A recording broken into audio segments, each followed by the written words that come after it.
त्यांच्या पुण्यतिथी सर्वप्रथम त्यांना श्रद्धांजली।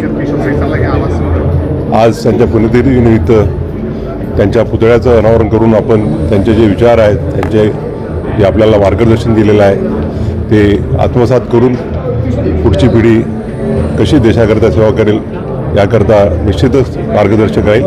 धन्यवाद।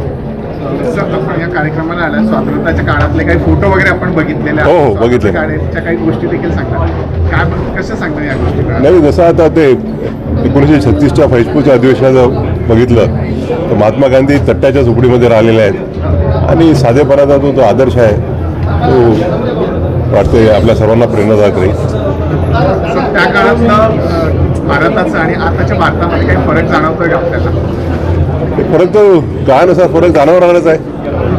आज आता ज्या काही कॉन्फरन्सेस होतात त्या मोठमोठ्या ठिकाणी होतात आणि ज्या सुविधा आहेत त्या सुविधाचा सगळेजण लाभ घेतातच। शिक्षण करते होते तुम्ही असं बातमीमध्ये बोलले, राजकारण तरी ते लोकसेवक होते। या काळातली परिस्थिती स्वतः अनुभवली।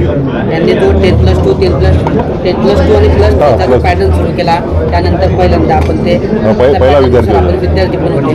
त्या काळातला त्यांचं जे राजकीय पद्धतीने काम करण्याची शैली होती ती शैली कशी वाटली तुम्हाला आणि आता त्यात काय अपेक्षा आहे, तुम्हाला काय वाटते?